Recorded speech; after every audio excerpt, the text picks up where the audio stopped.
So, Amritesh, please present your rebuttal now. Thank you.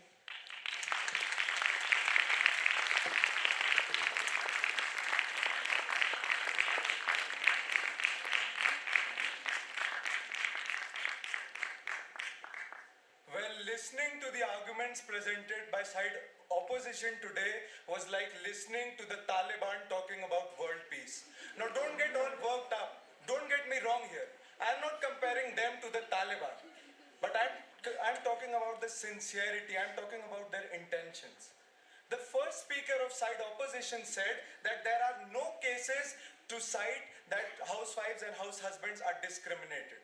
Well, I'd like to quote the statements of two legal scholars. Legal scholar Gautam Bhatia said, has argued that unpaid work, housework is forced labor. Arpan Tulsian, a research scholar at the Delhi University and also an advocate, has said that it is important to recognize the value of unpaid domestic housework. She also said that if the government starts paying housewives and house husbands, then everyone would sit at home.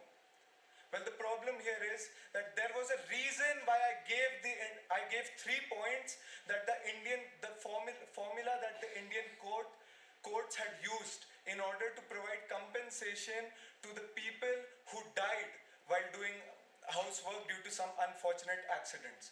The reason why I've mentioned this right now is because it is a tight slap on the people who have this perception that people who sit at home and do all the household work are safe. There is no risk involved in it. Then why did the Indian courts all of a sudden start providing compensation, started providing money to the people who died due to some unfortunate accidents?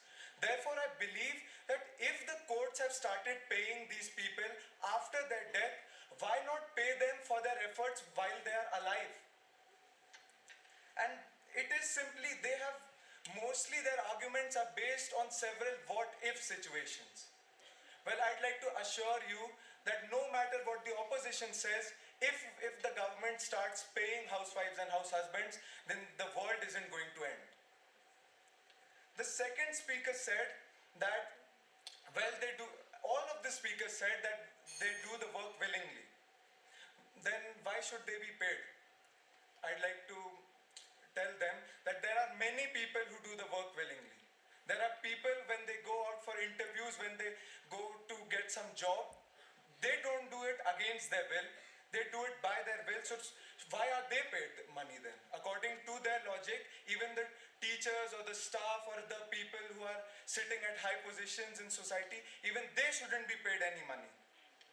And she said that the government should start paying students if they are going to pay housewives and house husbands. Well, I'd like to tell her the difference between the two situations. Housewives and house husbands should be paid because they aren't doing the work for themselves. They are doing that work for several family members. And the student, he's getting good grades, he's getting good marks for himself. If I don't study, if I fail an examination, then what effect is it going to have on anyone else except me?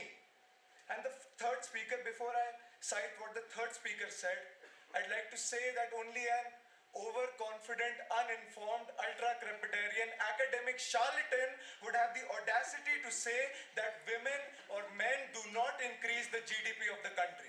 Because at the end of my debate, I had already said that 13% of global GDP is increased by the efforts of the people, by the efforts of the homemakers.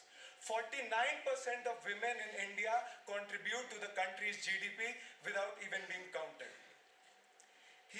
He said that he would talk about the economic aspect, but instead of talking about the economic aspect, all he did was he talked about the Prime Minister of side proposition. So I'll do his work for him. I'll talk about the economic aspect. If the government has the money to spend on various advertisements, according to a response to an RTI filed by someone, the government said that it wastes, the government of India said that it wastes almost... Amritesh, I think you've overshot the time, right? Just one more. Yes, quickly, very quickly. The government of India said that it wastes rupees 20,000 crores every year.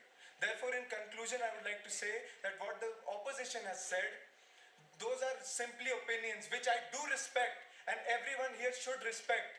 But to the policy makers, those opinions do not have any substance. Those opinions aren't backed by good facts that strengthen them. Therefore, to the policy makers and the lawmakers of our country, those opinions are like a broken calculator. They do not count to them. Thank you very much. Thank you very much.